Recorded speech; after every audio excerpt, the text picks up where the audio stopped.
सभी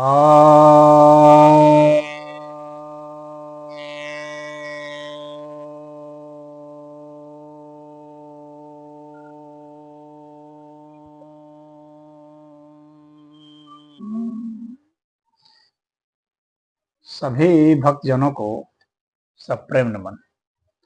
तो आज भारत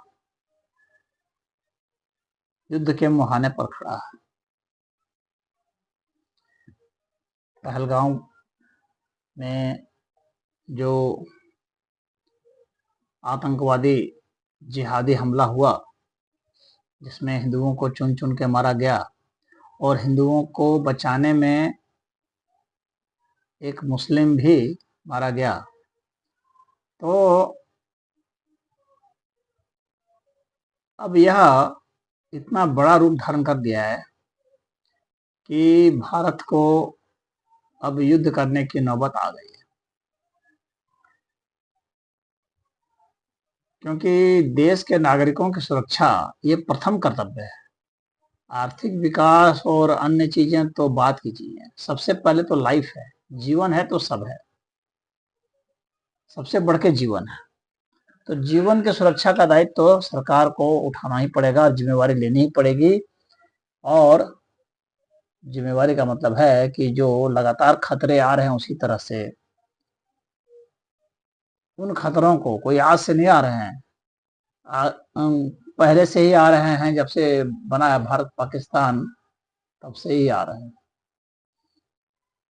और सही पूछा जाए तो ये इस्लामिक रेडर्स जो हैं, जो इस्लामिक आक्रांता हैं, ये हजारों वर्षों से आ रहे हैं।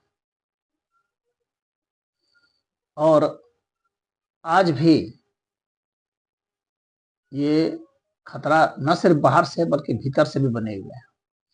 तो एक तरफ जो है पाकिस्तान है, एक तरफ बांग्लादेश है, एक तरफ इधर मालदीव है।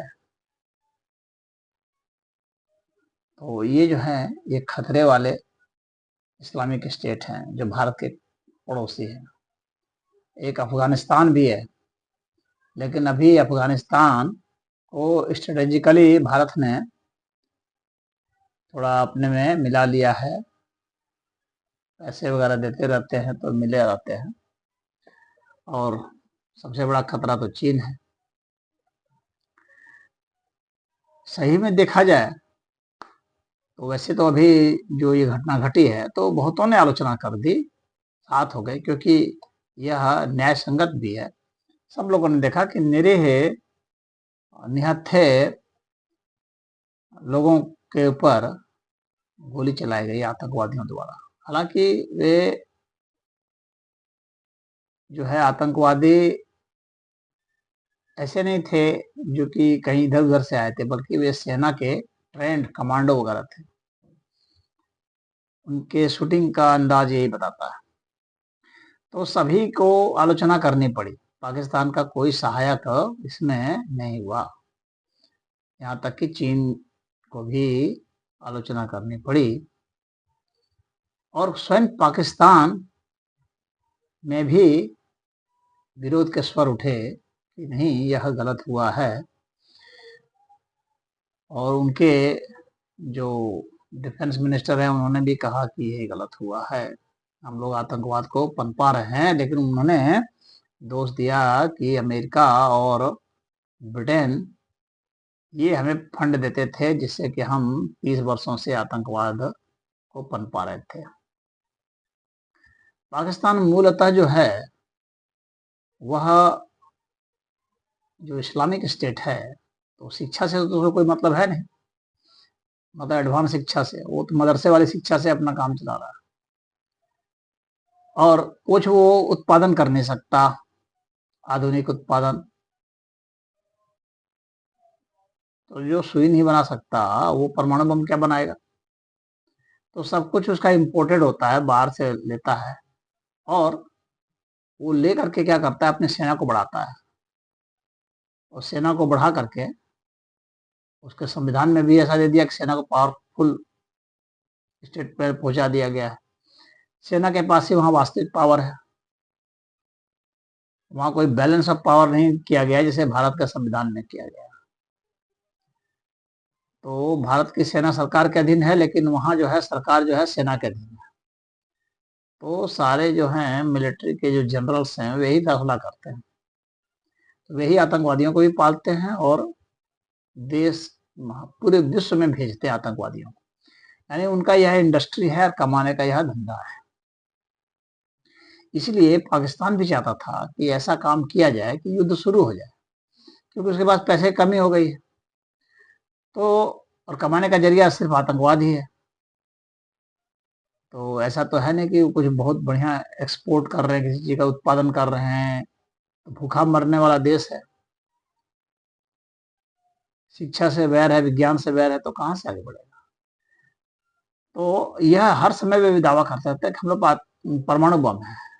जो सुई नहीं बना पाता परमाणु बम कैसे बनाएगा भाई। तो परमाणु बम उसके पास नहीं है, झूठी बात बोल रहा है। सिर्फ इंडिया को डराने के लिए, गीदड़ भभकी देने के लिए वो बोलता है परमाणु बम है। परमाणु बम तो चीन के पास है। चीन ने स्ट्रेटेजिकली वहां पर अपना बना रखा है पाकिस्तान में, ताकि जरूरत पड़े तो उसका प्रयोग किया जाए और यह नाम दिया जाए कि पाकिस्तान ने छोड़ा है, लेकिन छोड़ेगा चीन। यह जब घटना घट गई तो सभी लोग आलोचना किए। अमेरिका ने, कनाडा ने, ब्रिटेन ने, जर्मनी, फ्रांस, रसिया, सभी ने आलोचना की और सभी ने भारत को ये भी कहा कि आपको हक है प्रतिक्रिया करने का, आतंकवाद के विरुद्ध कार्रवाई करने का, और इसमें हम लोग आपके साथ हैं। और जितने मुस्लिम स्टेट हैं, सऊदी अरेबिया हो, यूएई हो, कतर हो, बहरीन हो, जो भी है, मलेशिया, इंडोनेशिया, इन सभी ने भी भारत की ही तरफदारी की है। और भारत के साथ इनके अच्छे संबंध भी रहे हैं पहले, और मोदी जी से विशेष संबंध रहे हैं। परंतु मैं यहाँ कहना चाहता हूँ कि ये जो मुस्लिम देश है ना, ये बिल्कुल भरोसे के लायक नहीं होते हैं और ये तुरंत पलटा मारेंगे। ये पाकिस्तान के ही तरफ जाएंगे, ये पक्का मान लें। अभी भले कह रहे हैं, लेकिन जो युद्ध शुरू होगा कि ये कहेंगे कि पाकिस्तान डिक्लेयर करेगा कि ये इस्लाम के ऊपर आक्रमण है, जिहाद, और ऐसा कहते ही जो है सारे मुस्लिम देश पाकिस्तान की ओर झुक जाएंगे। तो टर्की तो अभी ही झुका हुआ है, तो वे समर्थन देंगे पाकिस्तान को। कुछ खुले तौर पर देंगे जो भारत के खुले रूप से शत्रु हैं, कुछ भीतर भीतर देंगे, और वहां की जो क्राउड फंडिंग है वह भी होगी पाकिस्तान के लिए। तो पाकिस्तान के पास एक कमाने का अच्छा मौका है। पाकिस्तान चाहता है कि वहां की इंडस्ट्री पाकिस्तान की फले फूले, उसकी आमदनी का जरिया है, वह युद्ध चाहता है, इसीलिए उसने वो हमला भी करवाया था। तो वह यह सोचेगा कि इससे मैं कमाई कर लूंगा। अब चीन की इसमें यहाँ योजना यह है कि भारत का विकास जो है, आर्थिक विकास बहुत हो रहा है तेजी से, वह चीन जो है जलता है और नहीं चाहता कि हमारे जो शत्रु देश है वह आगे बढ़े और हमारे लिए खतरा हो। सामान्य झड़प जब होगी तब तो चीन बहुत कुछ नहीं करेगा, खाली हथियार वगैरह सप्लाई कर सकता है, कुछ पैसे वैसे भी दे सकता है पाकिस्तान को। लेकिन जब चीन को यह लग जाएगा कि भारत पाकिस्तान को तोड़ देगा, तब चीन भी लड़ाई छेड़ देगा भारत के विरुद्ध। एक पक्की बात है। क्यों? क्योंकि चीन जानता है कि अगर पाकिस्तान को विभाजित कर दिया गया तो भारत निश्चिंत हो जाएगा अपने पश्चिमी बॉर्डर से, क्योंकि छोटे छोटे देश बन जाएंगे जो भारत का कुछ नहीं बिगाड़ पाएंगे। तो भारत के मिलिट्री का जमावड़ा जो है ना, वो चीन की ओर झुक जाएगा। इसीलिए चीन चाहेगा कि भारत जो है पाकिस्तान को तोड़ नहीं पाए, इसलिए चीन की एंट्री हो जाएगी। चीन ये चाहता है कि भारत ने जो ट्रेड रूट बनाने की योजना बनाई है, उस योजना को भी चीन ध्वस्त करना चाहता है। और जो भारत में इन्वेस्टमेंट आ रहा है बाहर से कंपनियों का, जो चीन से ही उठ उठ करके आ रहा है अधिकतर, तो कह रहा है कि इसको, इस गति को और इस ट्रेंड को, इस दिशा को भी रोका जाए। तो इसलिए भी चीन युद्ध चाहता है, भारत को हर समय डिस्टर्ब करना चाहता है। तो कभी बांग्लादेश से उलझा के, कभी इससे उलझा के, कभी उससे उलझा के, हर समय भारत को परेशान करेगा और यह मैसेज देने की कोशिश करेगा विश्व में कि भारत जो है एक अशांत देश है, वहां पर कोई भी इन्वेस्टमेंट जो है सुरक्षित नहीं है। ये तो पक्की सी बात है। और इसलिए चीन हर स्थिति में भारत में वो करेगा। चीन ने भारत के विपक्षी पार्टियों को भी खरीद लिया है, उनको भी पैसा देता है, फंड देता है, और एक बहुत कमजोर सरकार भारत में चाहता है, भारत को पॉलिटिकली भी डिस्टेबलाइज करना चाहता है। और भारत के मीडिया को भी खरीद लिया है, मीडिया को भी पैसे करता है ताकि उसके खिलाफ में नैरेटिव बनाया जाए, भारत सरकार के खिलाफ में, भारत के खिलाफ में, हिंदुओं के खिलाफ में। ये काम कर रहा है। भारत के बुद्धिजीवियों को भी खरीदा हुआ है ताकि वहां से भी एक नैरेटिव तैयार किया जा सके। भारत में जातिवादी का जो सिस्टम है उसको भी वह सोचता है कि हर समय अंदर से लड़ाते रहा जाए, और भारत में हिंदू मुस्लिम के दंगे ये भी कराए जाए, ताकि हर तरह से भारत जो है अपने में ही उलझा रहे, परेशान रहे, आर्थिक विकास का सोच ही नहीं सके, और भारत के भी टुकड़े किए जा सके। अमेरिका भी चाहता है और इंग्लैंड वगैरह भी चाहते हैं कि भारत का जो पूर्वोत्तर हिस्सा है उसको ईसाई देश बनाया जाए। तो वे लोग भी अभी तो भारत को झाड़ पर चढ़ा रहे हैं, हाँ हाँ चलिए चलिए आपका साथ दे रहे हैं, लेकिन कोई भी साथ नहीं देगा भारत को। भारत का अगर कोई साथी है जो दे सकता है तो वो एक इजराइल है, जिसको भरोसा किया जा सकता है। सेकेंड लेवल पर रूस पर भरोसा किया जा सकता है, लेकिन वो अभी तब जब चीन नहीं लड़ रहा हो। चीन लड़ेगा तो रूस भी भारत के साथ नहीं आएगा, यानी उसकी कंडीशनल है, वह स्थिति कंडीशनल है। अगर चीन लड़ेगा तो रूस जो है न्यूट्रल हो जाएगा भारत और चीन के बीच में। भारत को हथियार बेच सकता है क्योंकि उसे पैसा कमाना है, व्यापार करना है।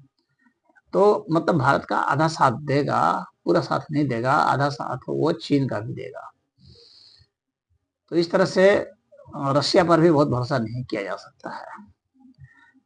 फ्रांस जो है वो भी भारत का विश्वसनीय रहा है, तो वह जो है वो खुद ही आधा उलझा हुआ युद्ध में, रूस यूक्रेन युद्ध में फ्रांस जो है वो यूक्रेन की रक्षा के लिए तत्पर हो गया है और मदद कर रहा है यूक्रेन की, जबकि अमेरिका ने छोड़ दिया है आधा अधूरा करके। तो फ्रांस भी बहुत मदद नहीं करेगा, लेकिन कुछ करेगा, परंतु युद्ध के समय जो मदद करते हैं ना, वो बहुत आपसे पैसा ऐंठते हैं। फ्रांस पूरा पैसा ऐंठेगा भारत से, तो अपने जो हथियार वो सप्लाई करेगा वो बहुत ज्यादा लेगा। भारत को स्वदेशी अपना ही कुछ निर्मित करना चाहिए, अपनी इंडस्ट्री बढ़ानी चाहिए ताकि ज्यादा अच्छा से लड़ सके। युद्ध जब भी होता है ना तो ये मल्टी डायमेंशनल होता है, एक नहीं होता, एक तरफा नहीं होता है, एक चीज से नहीं होता। सिर्फ काइनेटिक जो है वार नहीं होता है, यानी ये सिर्फ मिलिट्री वार नहीं होता है। इसमें आपका जो है डिप्लोमेटिक वार भी होता है, आपको डिप्लोमेसी होनी चाहिए। तो हमारे वैसे एस जयशंकर अच्छे डिप्लोमेट्स हैं और हर जगह जा करके भारत के पक्ष में जुटा रहे हैं समर्थन। लेकिन जैसे जैसे युद्ध शुरू होगा और आगे बात आगे बढ़ेगी तो वैसे वैसे कठिनाई भी आगे बढ़ेगी। संयुक्त राष्ट्र संघ डिफेक्ट हो चुका है, तो एक डिप्लोमेटिक वार है। हालांकि अभी डिप्लोमेटिक वार में अभी भारत आगे मालूम पड़ता है, लेकिन याद रखिए जब युद्ध शुरू होगा तो पाकिस्तान भारत से पीछे नहीं रहेगा, क्योंकि उसके साथ बहुत मुस्लिम देश है और उसको जिहाद के रूप में लेंगे और उसकी भी डिप्लोमेसी आगे बढ़ जाएगी। तो वो डिप्लोमेटिक वार होगा। इसके बाद फिर जो है आपका जो है मीडिया वार होता है। अलग अलग तरह के नैरेटिव्स फैलाए जाएंगे, प्रोपेगेंडा फैलाए जाएंगे, अफवाहें फैलाई जाएंगी, झूठा सच्चा कहानी सुनाया जाएगा, लेख लिखे जाएंगे अखबारों में। तो वहां पर भी भारत को जो है साधना पड़ेगा। वह भी एक कठिन काम होगा, क्योंकि बहुत बहुत जो मीडिया मोगल्स हैं बड़े बड़े, वे सब जो है भारत के समर्थन में तो अभी तक नहीं रहे हैं। अब चूंकि भारत के लिए एक अच्छा फेवरेबल पॉइंट ये है कि अमेरिका में ट्रंप हैं, तो कुछ वो मदद कर सकते हैं। वहाँ के तुलसी गबार्ड जो है वो इंटेलिजेंस की हेड है, जो कि डिवोट हिंदू है, भारत मूल की है, तो वहाँ से आपको इंटेलिजेंस सप्लाई होगी। तो एक बार जो है इंटेलिजेंस वार भी होता है, जासूसी विभाग जो है बहुत सतर्क है, तो जासूसी विभाग के द्वारा भी बहुत सारे काम होते हैं। तो जासूसी में मोसाद वगैरह का भारत को साथ मिलेगा, केजीबी का साथ मिलेगा, सीआईए का भी साथ भारत को मिल सकता है, लेकिन सीआईए डबल गेम खेलता है, भारत के जो है वो पाकिस्तान को भी इंफॉर्मेशन देगा। तो खैर यह वार भी जो है कुछ तो भारत के ही पक्ष में ज्यादा है। और इसके बाद जो है इकोनॉमिक वार जो है वो सबसे महत्वपूर्ण होता है, क्योंकि उसी पर आधारित ही सब कुछ है। तो इकोनॉमी में तो पाकिस्तान का तो बुरिया बिस्तर बन चुका है, उसके पास तो कुछ नहीं, दरिद्र है। भारत के पास पैसा है, संसाधन है, पाकिस्तान के पास तो आबादी है, संख्या है पाकिस्तान के पास, और घृणा भी भारत के प्रति बहुत भरपूर है। तो क्योंकि युद्ध भाव से भी लड़े जाते हैं, तो घृणा का भाव पाकिस्तान में बहुत है, भारत के विरुद्ध उनको जिहादी मिल जाएंगे। और भारत में भी बहुत जो है एंटी पाकिस्तान फीलिंग है, और उनके कुकृत्यों की फीलिंग है। तो बरसों का भारत में भी गुब्बार बैठा हुआ है, वह गुब्बार भारत की तरफ से भी फूटेगा। हिंदुओं में भी बहुत गुस्सा है उनके प्रति, तो वह गुब्बार भी फूटेगा। अब इसके बाद बात आती है कि इकोनॉमिक वार में टेक्नोलॉजिकल वारफेयर भी होगा। मिलिट्री की टेक्नोलॉजी किसकी हाई टेक होगी, तो जिसकी हाई टेक होगी वो होगा। इंटेलिजेंस का देखिए, भारत के पास जो है स्पेस है, तो काफी उसमें भारत आगे गया है, इसरो ने तो बहुत अच्छा काम किया है। तो पाकिस्तान के तो हर चीज का मूवमेंट भारत को पता चल जाएगा। और स्पेस वार जो है, वहां से ऐसे हथियार जो कि सैटेलाइट से भी वहां से प्रयोग किया सकता है, वहां से ही बम्बार्डमेंट हो सकता है, यानी लेजर बम्बार्डमेंट। और उसके द्वारा भी विमानों को और पोतों को, इन सबको नष्ट किया जा सकता है, और स्थानों को भी नष्ट किया जा सकता है। तो वैसा लेजर वेपन भारत बना रहा है, तो उस तरह का बना करके फिर जो है सैटेलाइट के जरिए स्थापित कर दे, तो वहां से भी जो है भारत अच्छा काम कर सकता है। तो सैटेलाइट में लेजर वेपन डाल करके भारत बहुत उसमें कर सकता है। भारत के पास बस सामर्थ्य अभी तो वर्तमान में नहीं है, लेकिन वो हो सकती है, क्योंकि लेजर वेपन भी बना लिया भारत ने, और सैटेलाइट लॉन्च करने की भी टेक्नोलॉजी है ही, जियो स्टेशनरी सैटेलाइट भी कर सकते हैं। तो वहाँ फिक्स करके भी उसको मारा जा सकता है, स्लाइट मूवमेंट से भी मारा जा सकता है। तो उसमें तो भारत आगे रहेगा, पाकिस्तान से बहुत मीलों आगे रहेगा। भारत को पाकिस्तान को तो तरसाने के लिए जो रद्द कर दिया है सिंधु नदी, जो सिंधु समझौता है, सिंधु नदी समझौता, तो उसमें रद्द कर दिया। भारत तो अब जहाँ चाहे जब चाहे तब पाकिस्तान में बाढ़ ला सकता है, सूखा ला सकता है। तो अब पाकिस्तान तो उस पर आ गया। बांग्लादेश भी डरेगा भारत से, हालांकि वह पाकिस्तान से कम दुष्ट नहीं है, बल्कि ज्यादा ही दुष्ट है मैं कहूँगा। भले छोटा सा है, लेकिन दुष्टता में बहुत आगे है। परंतु डर से भी भले बैठा हो, वो शरारत कर सकता है, आतंकवादियों को भेज सकता है वो भी। उसकी भी इंडस्ट्री चौपट होती जा रही है, लेकिन घृणा और बढ़ती जा रही है। तो गंगा जो उधर से जाती है, ब्रह्मपुत्र जो उधर से जो भारत की जो भी नदियां हैं, ब्रह्मपुत्र गंगा जो भी प्रोजेक्ट है, जो भी बांग्लादेश को टच करती है, जो भी नदी, उन नदी के ऊपर जो है कुछ रोकथाम की जा सकती है, और बांग्लादेश को साधा जा सकता है। तो भारत को एक तो पाकिस्तान से लड़ना पड़ेगा, एक चीन से लड़ना पड़ेगा, एक बांग्लादेश से लड़ना पड़ेगा और एक भारत के भीतर जो पाकिस्तानी इस्लामिक एजेंट सब बैठे हुए हैं वे भी उपद्रव करेंगे, और जो विपक्षी पार्टियां हैं जो मुस्लिम वोट पर बहुत ज़्यादा निर्भर करती हैं, जैसे समाजवादी पार्टी है उत्तर प्रदेश में, और आरजेडी है बिहार में, और ममता बनर्जी है टीएमसी की पार्टी बंगाल में है, और पूरे देश में कांग्रेस पार्टी है, आम आदमी पार्टी है। तो ये सब जो पार्टियां हैं, कम्युनिस्ट पार्टी है, सीपीआई सीपीएम, ये सब जितनी पार्टियां हैं, और डीएमके हैं, तो ये सब बहुत खतरनाक पार्टियां हैं। युद्ध के समय भारत को बहुत सख्त रहना पड़ेगा, इनके ऊपर पूरा विजिलेंट रहना पड़ेगा, क्योंकि ये उपद्रव फैलाएंगे। अभी सर्वदलीय जो बैठक हुई थी उसमें तो इन्होंने कहा था हम समर्थन करते हैं, यह बतलाने के लिए कि यह जनता को दिखाने के लिए कि हम लोग राष्ट्रवादी हैं। तो समर्थन तो नहीं करते हैं मूलतः, क्योंकि आप देखेंगे कांग्रेस पार्टी के भिन्न भिन्न नेताओं के भिन्न भिन्न बयान आते हैं। तो वो कहते हैं ये लड़के क्या होगा, पाकिस्तान भी बम फोड़ देगा, बहुत मारे जाएंगे, तो इस तरह की बातें करते हैं कि वो भी मारेगा। यानी कहने का मतलब है कि भारत को डरा करके और उससे लड़ने से बचाना चाहता है भारत को, नहीं चाहता लड़े, लेकिन फिर कहता भी है साथ में कि हाँ हाँ, मैंने दोनों ही बात कह रहा है कि हाँ लड़ो भी और फिर कह रहा नहीं भी लड़ो। तो अपने वोट को भी देखते हुए कि कैसे समर्थन हमारा मिलेगा, इस तरह से बयानबाजी ये सब कर रहे हैं, और ये इनका ये वास्तव में ये भारत के विरोधी लोग हैं। और जब युद्ध शुरू हो जाएगा तो आप देखना कि ये बिल्कुल खिलाफ में बोलेंगे सरकार के। अभी साथ सरकार है कि हाँ साथ देंगे, आप लोग लड़िए। जब एक बार लड़ने लगेंगे तब कहेंगे कि इतना मर गया, इतनी क्षति हो गई, देश में महंगाई बढ़ रही है, तो बेरोजगारी बढ़ रही है, तो अर्थव्यवस्था चौपट हो गई, निर्दोष लोग मारे जा रहे हैं। तो इस तरह की बयानबाजी ये करेंगे, और जो है कि चुनाव में जीतने के लिए किया जा रहा है, तो इस तरह की बातें बोलेंगे। चुनाव तो देश में हर 4-5 महीने में होते हैं, तो कोई क्या काम नहीं होगा।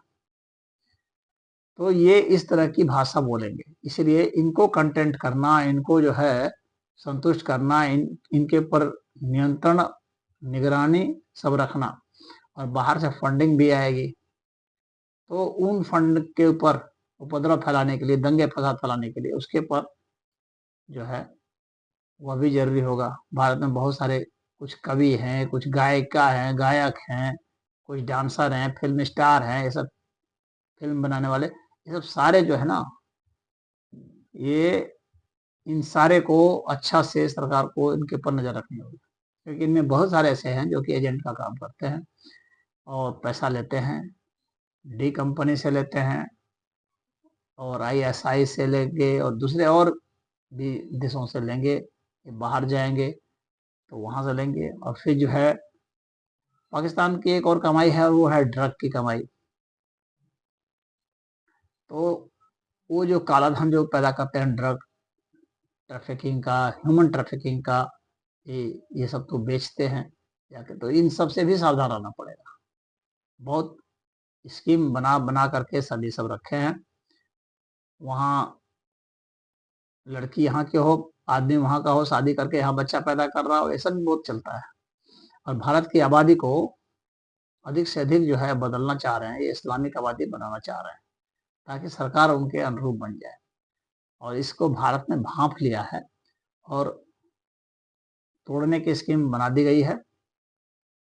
ये जो बलूचिस्तान है वह भारत का बहुत मददगार होगा।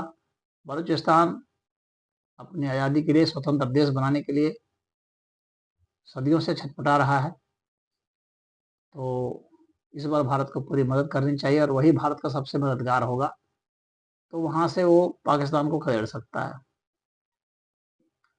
भले वो पाकिस्तान में है, लेकिन वो एक तरह से पाकिस्तान से अलग होना चाहता है, तो बलोचों का बहुत बड़ा योगदान होगा। फिर इधर से अफगानिस्तान हमला करेगा, अफगानिस्तान भी भारत के लिए अभी बहुत सहायक होगा, तो वहां से भी, उधर से भी कुछ नदी आती है जिसको कि वो रोक सकता है, और उधर से आक्रमण करेगा, वे बहुत अच्छे लड़ाके हैं, क्योंकि उनकी परंपरा ही है सिर्फ लड़ते रहने की। तो वहाँ जो पख्तूनिस्तान वगैरह जो है वो भी अपना अलग से मांग कर रहा है, और कुछ हिस्सा जो है अफगानिस्तान कब्जा करना चाह रहा है। तो वहाँ से भी सहायक हो जाएगा भारत के लिए। सिंध जो है वह भी आज़ादी के लिए छटपटा रहा है, वह भी सहायक हो सकता है। और पीओके तो भारत कह ही रहा है कि इसको हम लेके रहेंगे। और चीन की जो स्कीम है ना सीपेक की, तो चीन तो इससे भी डरा हुआ है कि भारत कहीं सीपेक को ना खत्म कर दे, क्योंकि भारत हमला करेगा। जो ग्वादर पोर्ट है वहाँ पर चीनी जो है कुछ सैनिक भी रहते हैं, और वहाँ चीन के जो है इंजीनियर वगैरह सारे सब रहते हैं, वहाँ बहुत कर्मचारी रहते हैं। तो अगर चीन युद्ध में कूदा, अभी तो भारत हमला नहीं करेगा वहाँ, लेकिन अगर चीन ने ज्यादा हस्तक्षेप किया तो भारत वहाँ जो है ग्वादर पोर्ट पर भी हमला कर देगा। तो भारत का जो नेवल एक्शन होगा वो बहुत तगड़ा होगा, और नेवल एक्शन से काम होगा, क्योंकि उधर से जो है सारा जो पोर्ट है, इधर से पाकिस्तान को सपोर्ट आना है, उधर से बंद कर दिया जाएगा। और इधर जो पीओके की तरफ से जो है जो सपोर्ट आना है, तो इधर भारत पीओके में भी युद्ध कर शुरू कर देगा। पीओके के लोग चाहते हैं भारत में आना, क्योंकि वहाँ दरिद्र कंगला पाकिस्तान में रह करके क्या होगा, जो कि कर्जे में ही सिर्फ डूबा रहता है। तो पीओके के लोग कश्मीर में देख रहे हैं कि कितना प्रगति हो गया है, तो वो चाहते हैं कि भारत में मिल जाए। एक तो प्रगति भी होगी, दूसरी सुरक्षा भी होगी। अभी पीओके को तो पूरा जो आतंकवादियों को सौंप दिया गया है, और चीन को सौंप दिया गया है। तो वह जो है भारत को वहां पर सपोर्ट अच्छा पाएगा, और वहां के सपोर्ट से भी भारत को मिलाने में आसानी होगी। तो भारत की इस प्लानिंग में है कि उसको 4 भाग में तोड़ दिया जाए। अब भारत ने जो इतना योजना बनाई है, तो इसमें अमेरिका भी एक बाधक है, क्योंकि अमेरिका ने जो है वहां पर पैसे वैसे बहुत लगाए हुए हैं, और अमेरिका का भी अपना इंटरेस्ट है। तो अब भारत कैसे कंपनसेट करेगा? जो ऋण वगैरह भारत ने दे रखा है पाकिस्तान को, जब पाकिस्तान टूट जाएगा तो अमेरिका को ऋण कैसे वापस मिलेगा? तो ऐसा सुनने में आ रहा है कि शायद जयशंकर जी ने बात कर ली है कि भारत उसको पे कर देगा, पाकिस्तान को तोड़ने दिया जाए, पाकिस्तान का सारा ऋण भारत जो है अमेरिका को चुका देगा, हो सकता है। तो यह जो है काफी इंटरेस्टिंग होने वाली है। और लड़ाई जैसे कुछ लोग सोचते हैं कि बहुत थोड़ी सी लड़ाई होकर के बंद हो जाएगी, तो ऐसा नहीं होगा। लड़ाई आप शुरू तो कर सकते हैं, लेकिन बंद करना आपके हाथ में नहीं होता। तो लड़ाई तो घनघोर चलेगी, और धीरे धीरे लड़ाई बढ़ जाएगी। और यह जो है जिसको लोग कहते हैं ना विश्व युद्ध, तो विश्व युद्ध की जो स्थिति है, हालांकि विश्व युद्ध तो शुरू हो गया है, रसिया और यूक्रेन के लड़ाई के साथ ही एक तरह से विश्व युद्ध शुरू हो गया। आर्मेनिया अजरबैजान भी इधर लड़ रहा है, और इजराइल से भी लड़ाई हो ही रही है, हमास की और यमन की, और इन सभी की लड़ाई हो रही है, फलस्तीन से हो ही रही है। तो ये लड़ाई धीरे धीरे बढ़ती जाएगी, और चीन के शामिल होने पर अमेरिका भी शामिल हो सकता है। ईरान के साथ भी लड़ाई शुरू हो सकती है, इजराइल की, अमेरिका की। तो ये काफी जो है खतरनाक स्थिति होगी। भाई युद्ध है तो मारे ही जाएंगे लोग, बहुत लोग मारे जाएंगे। लेकिन एक नया ऑर्डर जो है विश्व का, जो बचेंगे वे लोग रचेंगे, जो मरेंगे वो तो गए, लेकिन एक नया ऑर्डर रचा जाएगा। और जो ये ये काफिर है और वो काफिर है, इसको मार देना, इसको मिटा देना, ये वाला सिस्टम जो है ना, अब इस पर जो है बहुत तगड़ी बहस हो जाएगी, और इसको इस्लाम को छोड़ना ही पड़ेगा। क्योंकि सारा युद्ध का जो बवाल है ना, वो इसी पर है, भावनात्मक। ये ठीक बात है कि आर्थिक युद्ध भी होते हैं, उसका मुख्य आधार आर्थिक है, लेकिन मुख्य आधार एक में से एक भावना भी है, यानी धार्मिक लड़ाई। तो वह लड़ाई भी इस्लाम और ईसाइयत की होकर के अब इस्लाम और यहूदी और इस्लाम और हिंदू की होगी। तो ये लड़ाई जो है बहुत विकट होगी और एक दो दिन की लड़ाई नहीं होगी। कोई ऐसा नहीं है कि जैसे बालाकोट में स्ट्राइक कर दिया गया, हल्का फुल्का हो गया, तो उस तरह का नहीं होगा। इस बार कुछ बड़े योजना है, बड़ी प्लानिंग है और इसलिए बड़ी लड़ाई होगी, बहुत लोग मारे जाएंगे, ये पक्की बात है। और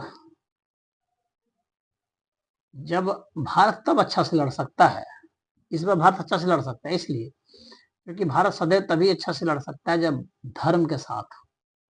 तो ये धर्म युद्ध है, क्योंकि भारत के ऊपर अत्याचार हुआ है, तो अन्याय के विरुद्ध जब भारत लड़ता है तो अच्छा, क्योंकि भारत एक धार्मिक आध्यात्मिक देश है और आध्यात्मिक देश जो है तभी अच्छा लड़ पाता है जब वह न्याय के लिए लड़ रहा हो, क्योंकि वहां उसे पूरी फोर्स मिलती है लड़ने की, पूरी प्रेरणा मिलती है, भीतर कोई भी ग्लानि नहीं होती है कि हम लोग सही के लिए लड़ रहे हैं,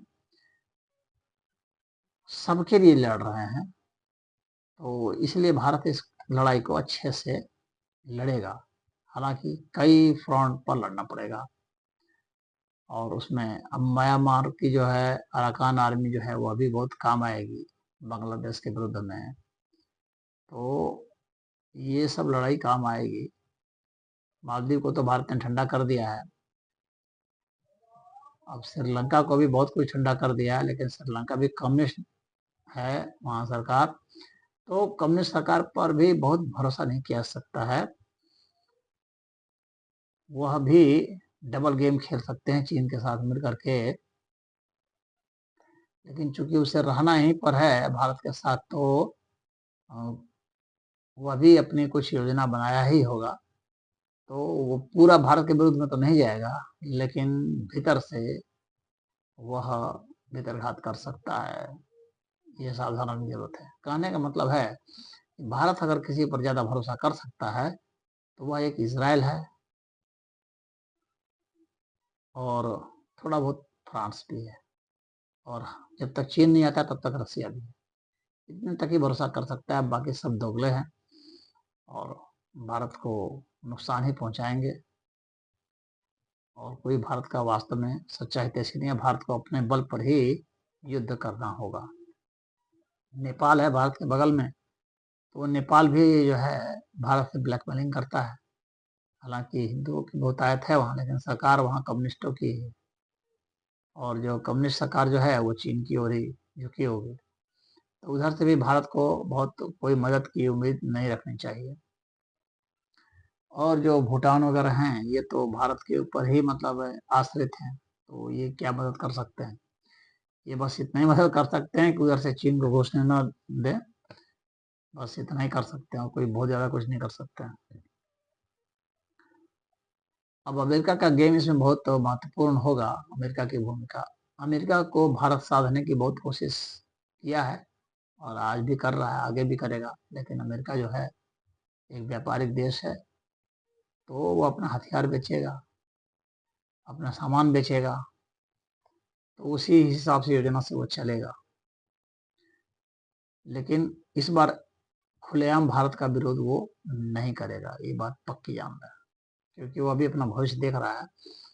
और वैसे भी ट्रम्प जो है वह उसकी केमिस्ट्री मोदी के साथ अच्छी है, तो वह दोगलापन तो निश्चित ही करेगा, लेकिन खुल करके भारत के विरुद्ध में नहीं आएगा और भारत के ही फेवर में कुछ ज़्यादा रहेगा, लेकिन पाकिस्तान को भी वह कुछ ना कुछ देता रहेगा। अगर भारत ने अच्छी डीलिंग कर ली होगी और योजना बन गई होगी कि नहीं पाकिस्तान को तोड़ देना है, उसमें अमेरिका का भी पूरा हाथ होगा, और बलूचिस्तान में एयर बेस वगैरह जो भी लेना चाहता है, अगर सेटिंग वगैरह हो गई होगी तो हो सकता है कि अमेरिका भी अच्छा साथ देगा, और अमेरिका इस योजना से भी चल सकता है कि इसी में चीन अगर लड़ेगा तो भारत को हथियार देकर चीन से लड़ाया जाए, अच्छे इंगेज किया जाए, तो चीन भी कमजोर हो जाएगा और भारत भी कमजोर हो जाएगा और अमेरिका के हथियार भी बिकेंगे और चीन को भी तोड़ने की योजना बन सकती है कि चीन को भी कई भागों में तोड़ा जाए। तो अमेरिका का यहाँ बहुत जबरदस्त गेम होने जा रहा है और अमेरिका और भारत जो है ये बहुत बड़ा रोल प्ले करने जा रहे हैं। अब अगर भारत इसमें सफल रहा कि चीन की तरफ रूस को आने ना दे, रूस को किसी भी तरह से रोके और रूस को एंगेज रखे उधर ही यूक्रेन में ही, चीन की तरफ ना आने दे, तो ये भारत की बहुत बड़ी उपलब्धि होगी।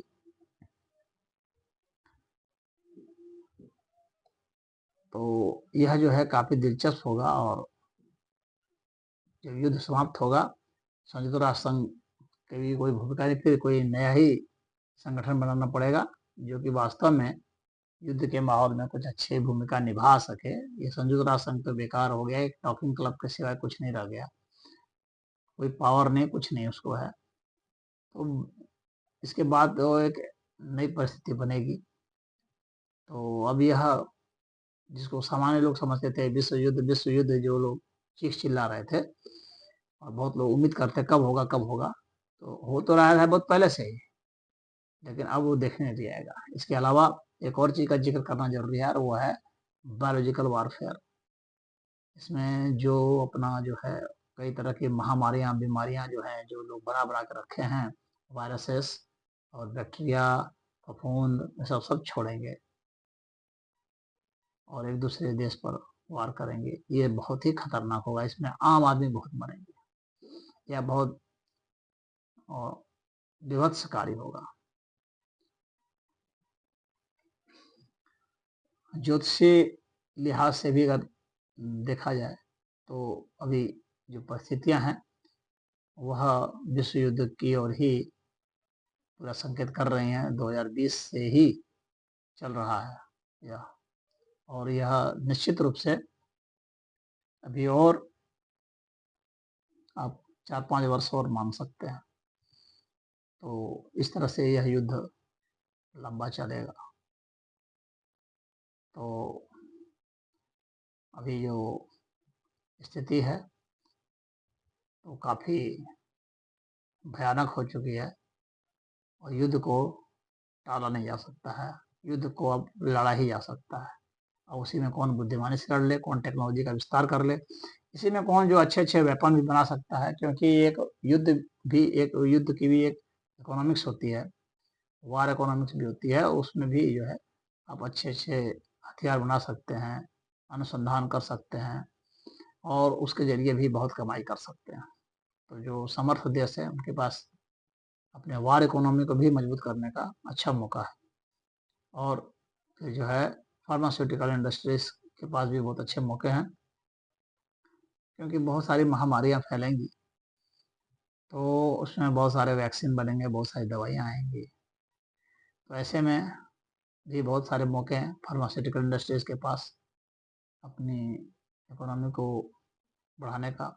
और फिर इसमें जो है रोबोटिक्स का बहुत ज़्यादा इंडस्ट्री में, रोबोटिक्स इंडस्ट्री का बहुत ज़्यादा हुआ होगा, उफान आएगा और वो भी लड़ने में बहुत बड़ी उसकी भूमिका हो जाएगी और उसकी सेना भी बन सकती है रोबोट्स की, वे सब भी एंट्री ले सकते हैं। तो बहुत ही खतरनाक होगा। परमाणु बम क्या है कि छूटेगा तो इनकार नहीं किया जा सकता है, क्योंकि सत्ता जो है उसका एक मद होता है और जिद होती है, जीतने की जिद। युद्ध सदैव जो है जीतने के लिए ही किया जाता है। तो जो अंतर्राष्ट्रीय संधियां होती हैं ये सब टूट जाते हैं और ऐसी स्थिति आ जाती है कि और जब एक गिराएगा ना कहीं तो दूसरा प्रतिक्रिया में भी गिरा देगा। इस तरह से तो परमाणु बम गिर सकते हैं और परमाणु बम से छोटा सा लेवल पर भी जो ज़्यादा खतरनाक है वे सब भी ज़्यादा प्रयोग में आएंगे और हल्के लेवल का छोटे छोटे जो डर्टी बम्स कहे जाते हैं उन सब का भी प्रयोग होगा। और लेज़र वेपन्स का भी बहुत प्रयोग इसमें बढ़ेगा। तो नए-नए हथियार ये सब भी देखने को मिलेंगे लोगों को और इसकी होड़ सी मचेगी, तो पूरे विश्व में मचेगी। असुरक्षित हो जाएंगे, बहुत सारे लोग मारे जाएंगे। मनुष्यों की आबादी जो है, वैसे तो युद्ध हो ही रहा है तो बहुत सारे लोग मारे जा रहे हैं, तो अभी जब युद्ध बढ़ेगा तो और मारे जाएंगे। और इसमें सबसे सुरक्षित जो है, अब कुछ लोग जो है डिजिटल जो है करेंसी भी रख रहे हैं एजेट के रूप में, और सोना और रत्न है ये सब भी रखे जाएंगे, तो इन सब की वैल्यू भी बढ़ेगी। शेयर की वैल्यू हो सकता है कि उतनी ना बढ़ पाए, गिरे वह, ऐसा हो सकता है। लेकिन जाहिर सी बात है कि गोल्ड तो बढ़ना ही बढ़ना है, क्योंकि वार में वही एक है जो सहारा होता है, जो रियल एसेट होता है। और ये जो डिजिटल हैं करेंसी, बिटकॉइन वगैरह इस टाइप से जो है, तो ये वर्चुअल करेंसी में भी लोग अपना पैसा रखेंगे, विशेषकर जो पैसा बनाना चाहते हैं, बहुत ज़्यादा धन बनाना चाहते हैं, जिन्होंने कि बहुत ज़्यादा अपराध से पैसे कमा रखे हैं, भ्रष्टाचार से कमा रखे हैं, तो वे सब जो है ऐसे कॉइन में ही, बिटकॉइन वगैरह जैसे डिजिटल करेंसी में ही इन्वेस्ट करके अपने को सुरक्षित रखेंगे, अपने धन को। तो ये सब नई नई करेंसी का भी चलन होगा। और जो डॉलर वगैरह जो है जिसके ऊपर ट्रेडिंग हो रही थी, तो ट्रेडिंग का पैटर्न भी बदल सकता है। उसमें कोई नई करेंसी भी आ सकती है, डिजिटल करेंसी भी आ सकती है। हर देश अपने अपने करेंसी पर करेगा, या स्टैंडर्ड जो है गोल्ड का ही जो है करेंसी चल सकती है। तो काफ़ी डिटेल में इस विषय पर चर्चा हो गई, क्योंकि बहुत समय से लोग, जब से वो हुआ है तब से लोग कह रहे थे कुछ कहने के लिए, तो इसलिए आज मैंने इस पर अपनी बात रख दी है। हरि ओम।